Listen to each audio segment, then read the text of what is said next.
จากวัดดับภัยเชียงใหม่สืบสานเวลาผ่าน131 ปีนานไกลวัดพระบาทอุดมรุ่งเรืองงามตาเจ้าน้อยบุญธาวงศาข้าหลวงพวงเชียงใหม่ปกครองหัวเมืองฟ้าทุ่มเทแรงกายแรงใจทุกชาติพันธุ์รวมใจรักษามัคคี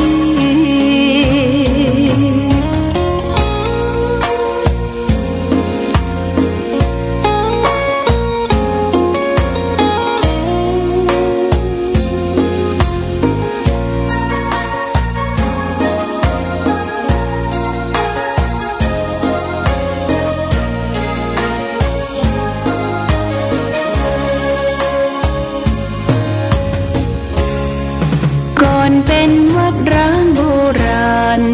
สืบสาน2524พระมหาราชครูเกษราปัญญาปรมาติกาจารย์จากวัดดับภัยเชียงใหม่สืบสานเวลาผ่าน131 ปีนานไกลวัดพระบาทอุดมรุ่งเรืองงามตาเจ้าน้อยบุญธาวงศาข้าหลวงพวงเชียงใหม่ปกครองหัวเมืองฟ้าทุ่มเทแรงกายแรงใจทุกชาติพันธุ์รวมใจรักษามัคคี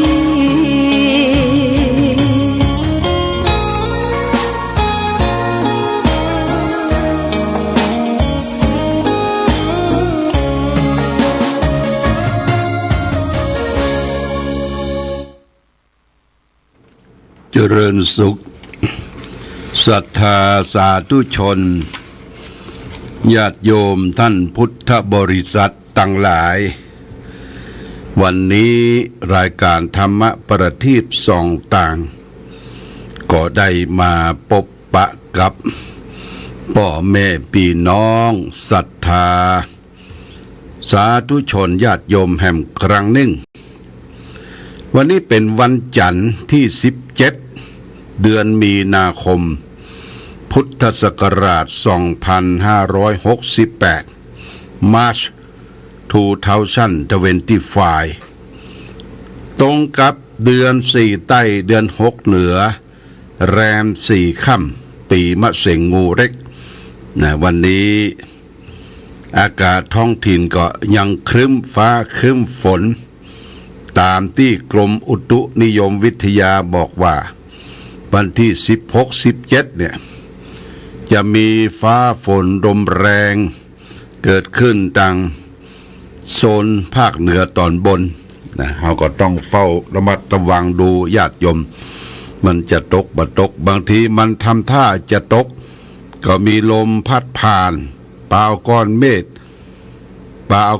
ฆครึ้มฟ้าครึ้มฝนแล้วปัดตกไปที่อื่นก็มี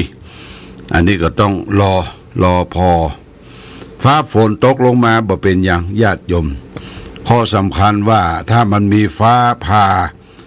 ลมแรงเนี่ยมันจะปัดเอาบ้านเอาจองเอาสถานที่อยู่ที่อาศัยของเฮาเนี่ยล้มละเลระนาดอันนี้ก็เกิดจากธรรมชาติที่เกิดขึ้น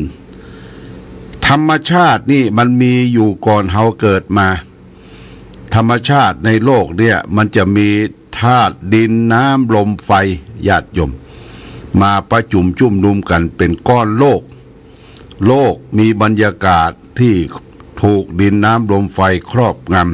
ำส่วนที่เป็นของแข็งทั้งหมดเปิ้นฮ้องว่าธาตุดินส่วนที่เป็นน้ำทั้งหมดเรียกว่าธาตุน้ำส่วนที่เป็นความร้อนอยู่ในโลกนี่เรียกว่าธาตุไฟและส่วนที่พัดไปมานี่ว่าธาตุลมดินน้ำลมไฟอยู่ในโลกนี่เพิ่มเข้ามาสองธาตุคืออากาศธาตุและวิญญาณธาตุทั้งหลายทั้งปวงเนี่ยมันก็ อยู่กับในตนตัวเฮานอกตนตัวเฮาเมื่อมีสิ่งใดสิ่งหนึ่งเข้ามากระทบกระเทือนในตนในตัวเฮาก็มีการเปลี่ยนแปลงไปการเปลี่ยนแปลงของธาตุคือการเกิดขึ้นของธรรมชาติยกตัวอย่างอย่างเต้นตัวเฮาเนี่ยสิ่งที่เฮาได้นะญาติโยมสิ่งที่เฮาได้ในสรีระในร่างกายเฮาตึงหมดตึงเสี่ยงนี่ก็คืออายุไขตั้งแต่1 ปีถึง55 ปีนะ1 ปีถึง55 ปีอันนี้จะได้สรีระร่างกายกำลังบังชาได้ความคิดความอ่านได้การได้งานทำหน้าที่พอ55 ปีขึ้นไปนี่สิ่งทั้งหลายทั้งปวงก็เริ่มจะเสื่อมโทรมสลายบุบสลายไปถ้า60 ปีขึ้นไปเนี่ยเพิ่งกับปลดระวางละบ่ฮื้อยะการยะงานละนะหรือว่าปลดเกษียณอายุทุกสิ่งทุกอย่างที่มันเปลี่ยนแปลงไปในว่าร่างกายมันพัฒนาไปสู่ความแก่พัฒนาไปสู่ความเจ็บพัฒนาไปสู่ความตายและพลัดพรากจากสิ่งที่เรารักเราชอบใจทั้งหมดทั้งสิ้นในช่วงที่เฮาอยู่ในสภาพของธาตุสี่สมบูรณ์บ่าปิ้วบ่าแมงบ่าเจ็บบ่าไข้บ่าป่วยเฮาก็ว่ามันบ่เป็นหยังดิ้นรนขนขวายยิ้มแย้มแจ่มใสหกเขม่นตีลังกากันไปพอความเจ็บไข้ได้ป่วยสังขารที่มันเปลี่ยนแปลงไปเนี่ยเอาครวญครางร้องเจ็บร้องไข้ร้องป่วยมีเงินมีทองสักปุ่นใดเพียงใดก็เอามาใช้จ่ายกับร่างกายหมดหมอไหนดีหมอไหนวิเศษทำการผ่าตัดอย่างร่างกายที่มันเจ็บมันส่วนเกินเนี่ยแต่ว่า60 ปีขึ้นไปเนี่ยร่างกายเขาก็ฝากไว้กับหมอแล้วล่ะญาติโยมฝากไว้กับหมอกับแพทย์หมอแพทย์เปิ้นจะนัดเราไปโรงพยาบาลเป็นเวลาไปตรวจเลือดไปเช็คร่างกายว่ามันมีอย่างเปลี่ยนแปลงพ่องโรคสะปะเยี่ยงมันก็เข้ามากระสู่ร่างกายที่วัยชราเนี่ยนะวัยชราตั้งแต่60ขึ้นไปที่มันเปลี่ยนแปลงหันง่ายๆก็คือผม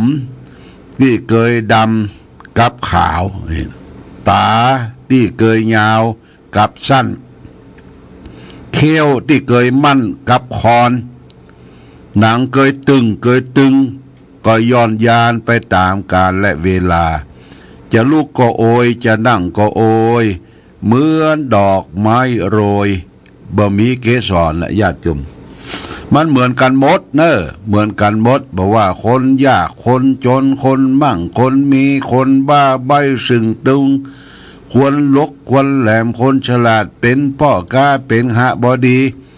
เป็นเศรษฐีเป็นพระเจ้าประสงค์มีสภาพเหมือนกันหมดอย่าเกิดขึ้นตั้งอยู่และก็ดับไป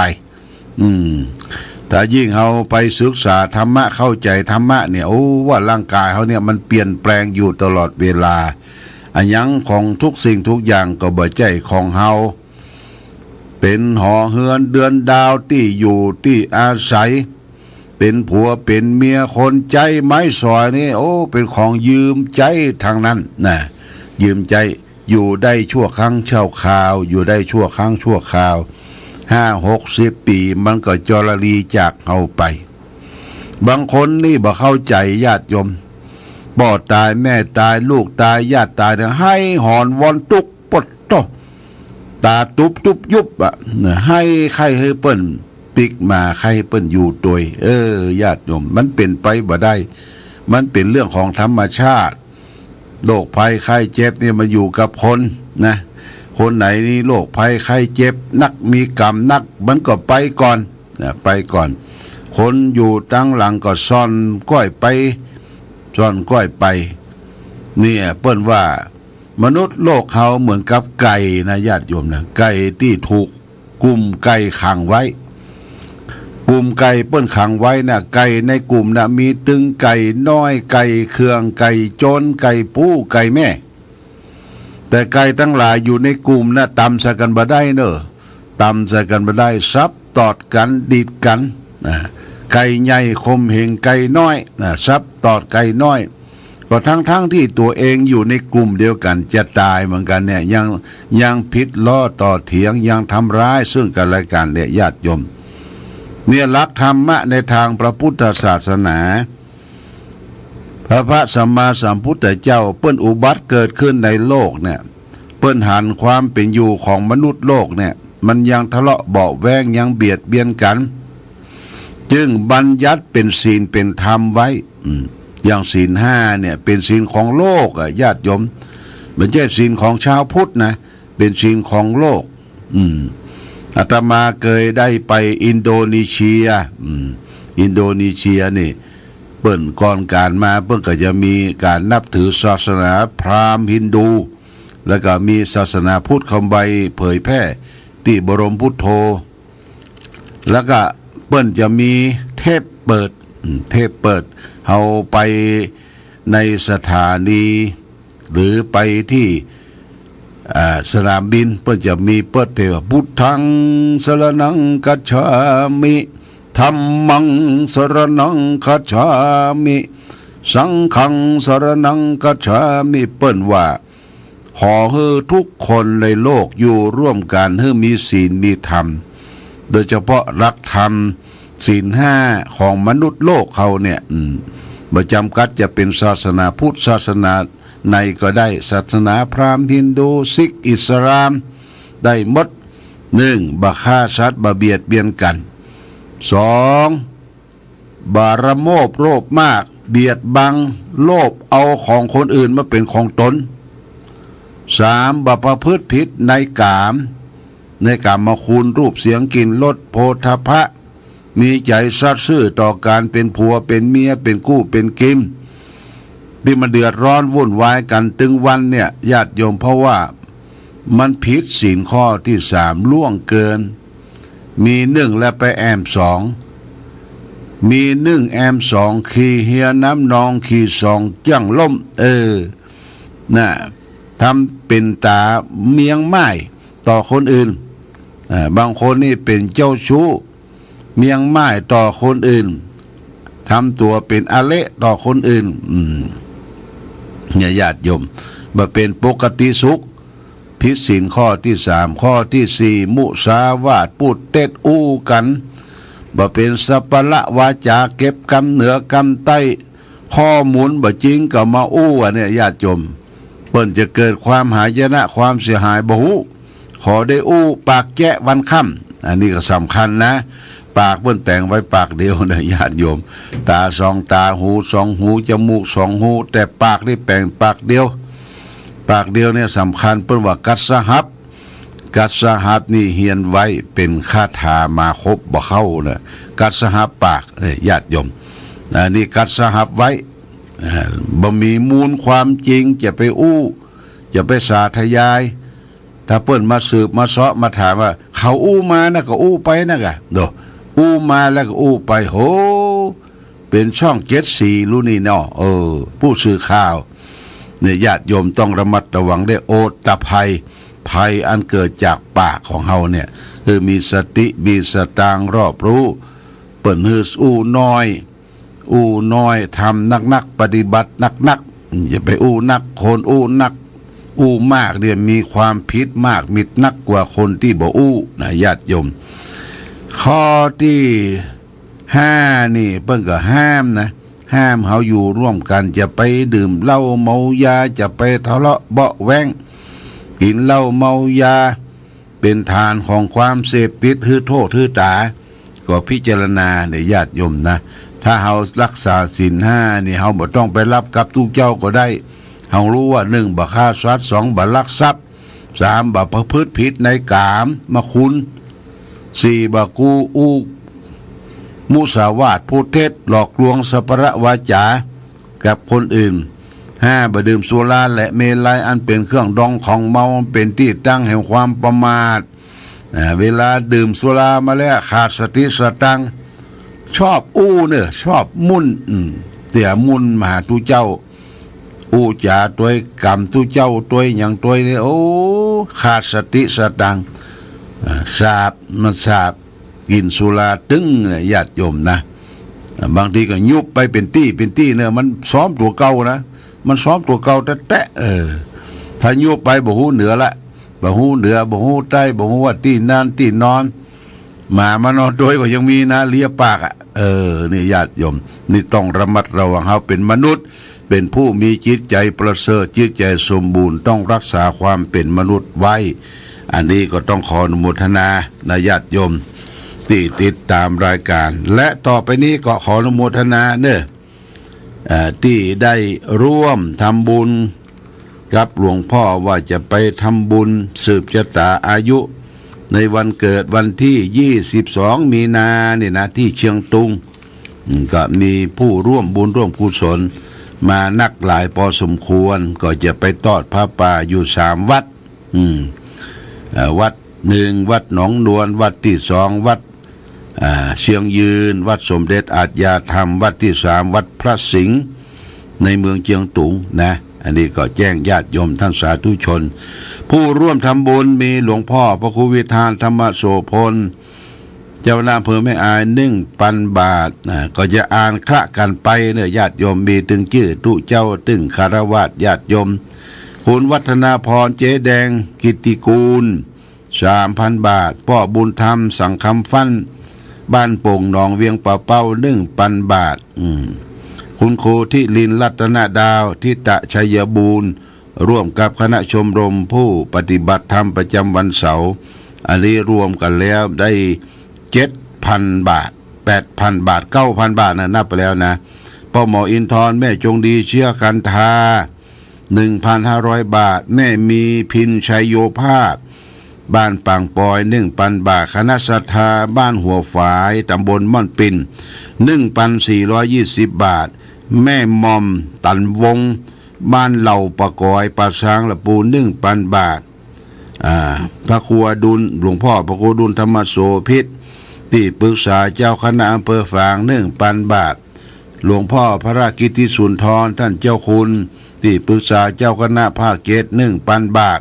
พระครูขันติสราภิลักษ์เจ้าคณะตำบลเวียงเขต1วัดสระนิคมหนองตุ้ม 1,500 บาทพระบดีกาถาวรชัยวัดพระธาตุม่อนปิ่น500 บาทพระครูโกศลชัยวัดชัยรามแม่ใจ500 บาท